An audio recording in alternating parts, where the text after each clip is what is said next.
Welcome to China, baby! These are the absolute best things to do in Beijing, the best activities, things to see, of course mixed in with some tips and tricks to make your life run a lot smoother, en route to 2K subs, so hit that button down below. Let's get cooking, baby.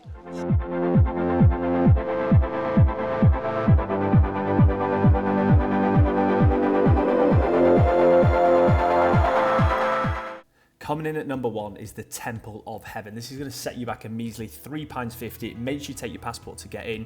There's a magnitude of things to see here, art relics, different exhibitions, and it's a complex which was visited by the Ming and Qing dynasties, praying for a good harvest. But to me and you, it's just flair architecture and naughty views. Coming in at number 2 is my favourite thing in the whole of China. Been here twice now, the Great Wall. That phenomenal. I've made a separate vlog on this. It recently got proved it's 21,000 kilometers in length when you add up all the different walls, all the joining ones, which is equivalent to going around the US 4 times. It's absolutely breathtaking. The best place I've been to in the entire world itself. So yeah, check that other video out to see how to get on the parts of the wall where there's no one else. And if you do go there, go on the toboggan on the east side. It's absolutely unbelievable. Coming in at number 3 is the Pearl Market or Hongqiao Market. Loads of different Apple products here, fake shoes, gaming products, super easy to kind of fly about. There's different kind of gold jewelries and different sort of souvenir shops as well. So a little bit of something for everyone. But yeah, let's make sure the stuff is going to be compatible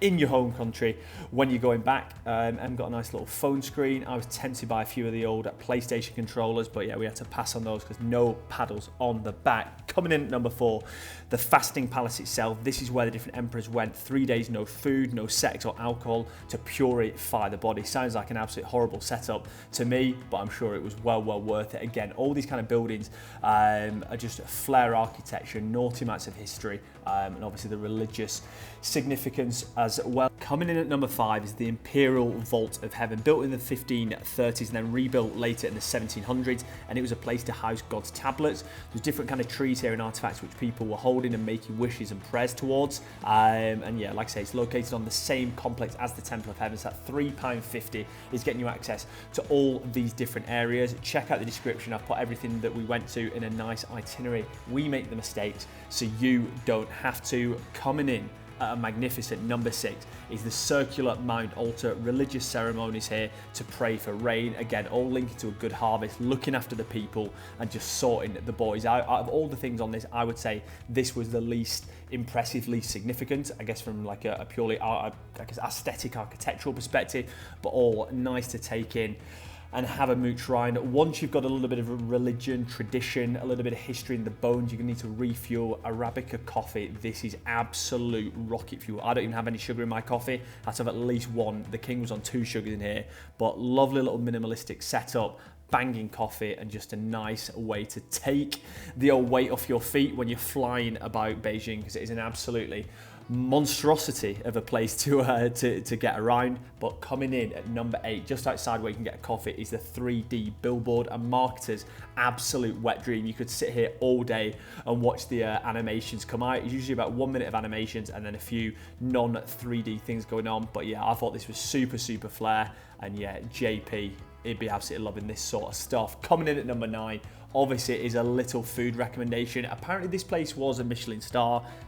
I'm not 100% sure on that, but it was absolutely banging. Nice bit of plum sauce, nice soft homemade little, I was going to say fajitas then, but the Chinese version of those, and it looks like, yeah, literally a little tea set, a little afternoon tea set from the UK, China edition. If you're looking for a bit of football and amazing customer service, you want to go to Buxing Bistro. They had all the football matches on from every single different country, and honestly, the nicest people ever. Were struggling to get a taxi home when they shut. They came outside, flagged us a taxi down, and I think just, yeah, the epitome of the experience we had with people across China the whole time we were there. Super friendly, super welcoming, and yeah, the beers were banging as well. The king struggling through the coronas, but fair play to her. Number 11, we're back with the duck, baby. I did realise after this had a little bit of nuts in. I am allergic, so it was an absolute horrible hour and a half. They were unbelievable. But yeah, if you are going to go here with allergies, just be super careful. But yeah, look at the station they've got lined up here. Someone is absolutely carving the duck up. Someone's putting all the naughty amount of sauces, warming them up. It's just an absolute ruthless combo. If you're into a little bit of street food, the street markets again are gonna be a thing for you. So many different options here, sweet stuff, savory stuff, and again, all super affordable.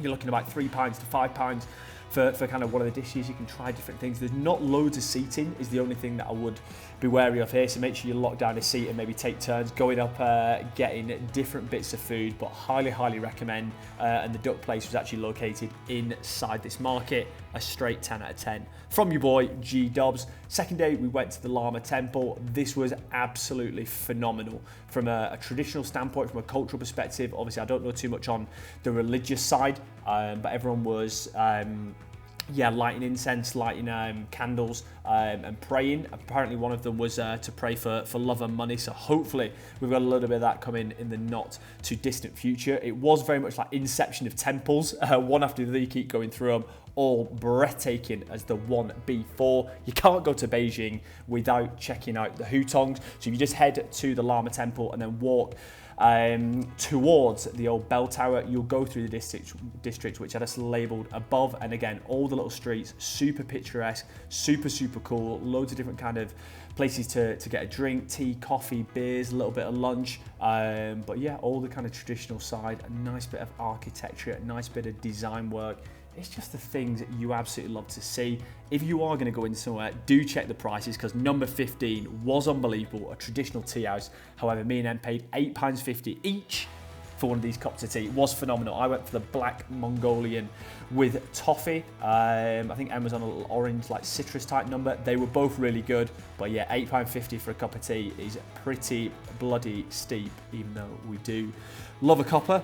Coming up in number 16 and 17, because these are located facing each other, the bell tower and of course the drum tower. These are super cool. I think one of the things I love about China are all the buildings, the emblems, the design. I just think they're super cool, and I think that means so much tradition, culture. You can just ooze and drink out of the environment there. But yeah, all these are kind of in a line. You can kind of walk all the route that we've done today, super easy, and you can get this in the bones. People kind of painting outside here, people playing different like badminton, football.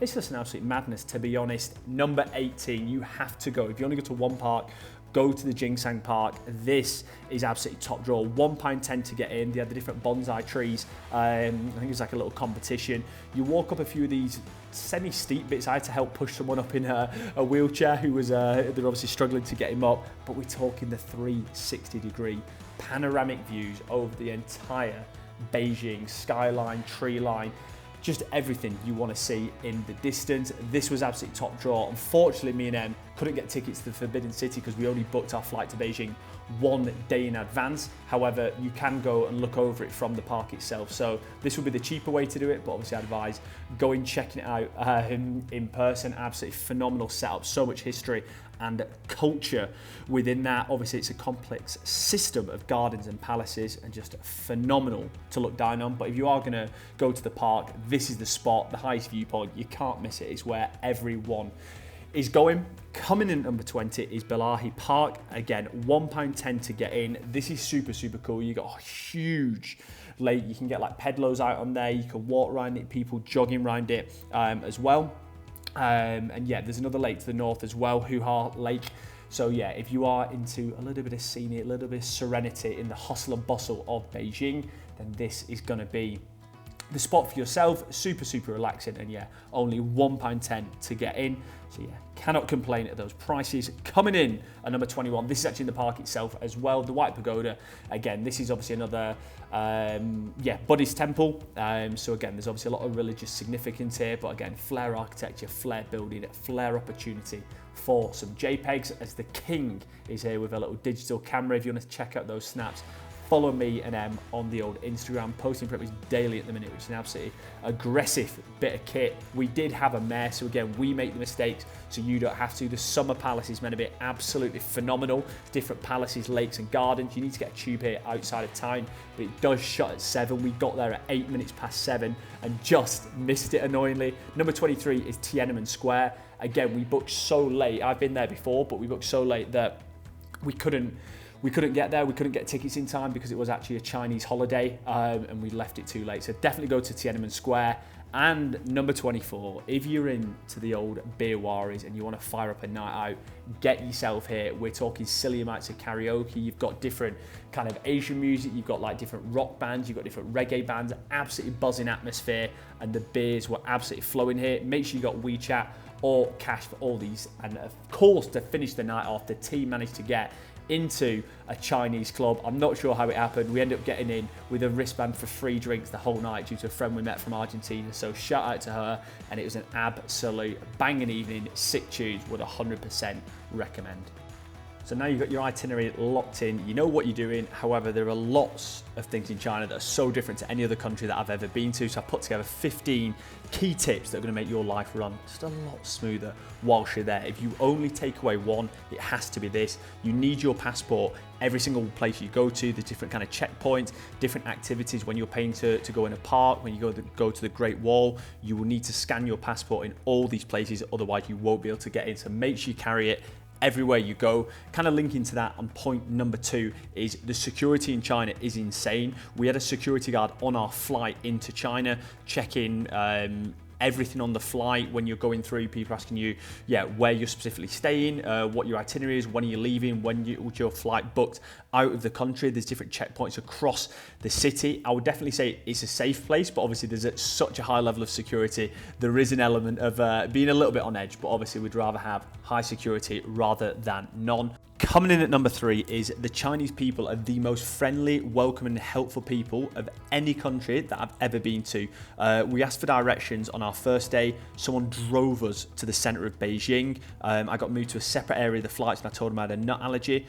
People coming out helping us flag taxis down. Honestly, couldn't speak highly enough of the people and our experience. Absolutely phenomenal. Point number 4, this is a bit of a negative one. People smoke everywhere, in the streets, in bars, in restaurants, in clubs. So if you do go out specifically on a night out, whatever you're wearing is going to absolutely stink of smoke. I think this is one of the tiny things that the UK has got on lock, that we do take a little bit for granted, but do just bear that in mind. In terms of getting around, taxis are super reasonable. We got a taxi like 40 minutes across town in rush hour. It cost us £5. We got a taxi from the airport. We were quite close to it, and again, it only cost about £5 or £6. So whenever you get in a taxi, just make sure the meter's on, and it will be super reasonable. A lot of them don't carry change though, so if you are going to get in a taxi, make sure you have change, otherwise you'll have to pay slightly more depending on how much it is. But again, super reasonable. Coming in at number 6, be prepared that 90% of Chinese people don't have passports, don't leave the country. So a lot of people will come over asking you for photos, which is good fun. It's a little bit of getting a feeling what a celebrity life would be like. But obviously this is in main tourist spots. People are coming over asking for JPEGs left, right, and centre. Anyone that follows me on Insta will see the funniest photo. I'm 6'3" and I'm being absolutely dwarfed by a 16-year-old Chinese lad. So absolutely things you love to see. Coming in at number 7, I think most people know this by now, but social media doesn't work in China. So any Instagram, TikToks, Twitter, Facebook, anything like that. So if you are planning on using it, I think you can use a VPN, but I didn't want to risk it too much. So I don't think I'd advise that, but just do bear that in mind. And also Google Maps don't work, so getting around is quite difficult. It just shows you how much we rely on Google Maps. So make sure you've got a really distinct plan of what you're going to do for the day, where you're going to go, how you're going to get there, and you can use Apple Maps. That works offline as well, or if you're just paying for a SIM card, then you can just use that en route to whatever your destination is. Coming in at number 9 is the metro service. Absolutely phenomenal. You're looking at 30-40p per metro you get on. This can be like 3 different zones and across a huge distance. We went all the way out to the Summer Palace, which is obviously closed, but again, this was coming in at 30-40p. There's aircon down there. Do bear in mind there's lots of stairs, so you have to walk up and down those, and if you do a transfer station where you switch lines, it's pretty much like changing at banks. So there are massive walks in between them, but there are toilets on the platform, so they've got it on lock. Absolutely banging. The UK again is a shambles in comparison to the Chinese metro. Number 10, we tried to download WeChat because you can use this basically to pay for things like you'd use to use your card, but you need a Chinese number and an eSIM to set this up. So M tried to do this, we couldn't get it sorted. So yeah, if you do want to pay stuff not via cash, you need you need WeChat, or if not, just do what we did and pay for everything in cash. Search engines again, Google, all that sort of stuff, Safari, do not work. The only one that works is Bing. So yeah, make sure you download that before you go, so you can be searching where you're going, what you're up to, and just keep checking in with the wider world. Point number 12, Beijing is a huge place. Even if you get the tube, even if you're getting taxis, you're going to be doing a hell of a lot of walking between places, which is a good thing. We're earning our beers, we're keeping the calories down. But yeah, we were walking 21 to 26 kilometers each day, and if you go to the Great Wall, especially make sure you're in sports kit, because if you're going to walk up the Great Wall, because it is a tough walk. But even if you're just walking around Beijing, you definitely need some decent trainers, otherwise your knees and ankles are going to be in shambles. Point number 13, the queues for the visas, so the 24 or 144 transit visa is a huge queue. You're probably looking at 2 hours to get out the airport. So obviously, yeah, factor that into your timings, and your cases will be waiting as you get outside. Number 14, if you've got a bladder like a squirrel, like myself, it's good news to know there are literally public toilets everywhere in Beijing. So yeah, you will never have to fly into a bar or restaurant and ask to go in there. So that is, again, a big positive. And number 15, let's just get into a little room tour and show you what you get for your money. Me and Em stayed at the Metro Park Lido Hotel, nothing to write home about, but for £60 per night, you cannot complain. 2 double beds, not sure why we needed 2, but you know, extra room for activities. Shout out to Step Brothers, hell of a film. But yeah, loads of little space to do a little bit of editing, a little bit of working, watch some of the old TV. They did have the Premier League games on here, absolute banger. The Arsenal game, but not the City game, horrible setup. We were close to the main airport, the PEK one, so we did have to get a little taxi in and out of time, but like I said before, it's super reasonable, about £5 on taxis, nice hot shower, so yeah, good bit of kit. And that is it, another country ticked off the list, and the first country of mine and Em's trip so far that we said we're 100% going back to. We've absolutely loved our time there, but there's so much more to see, explore, and couldn't speak highly enough of our experience. The people of every country I've been to, not just on this kind of trip that we've done at the minute, but my entire life, the people there were so friendly, welcoming, helpful. I have so many stories of people going above and beyond to, yeah, help us out, make our experience better. So yeah, the people, the culture, the atmosphere, the traditional stuff, it was all unbelievable. The food is obviously banging as well, the ones that I could taste which weren't coated in peanuts, but yeah, everything was absolutely top drawer, so definitely get it on the list. The highlight, it goes without saying, is going to have to be the Great Wall. The first time I did it back in 2019, phenomenal. The second time I did it with a little bit of sun on the face, even better. So yeah, cannot speak highly enough of our entire time there. We've just landed in Mongolia, so the content is going to be coming thick and fast. If you have any questions about China, our experience, the Great Wall, bang it in the comments down below. I'm going to do a separate vlog going just into the Great Wall. So yeah, check that out on the channel. Whilst you're down there, hit that subscribe button. Still en route to 2K subs. And remember, baby, the chef, he's always cooking. Let's get it.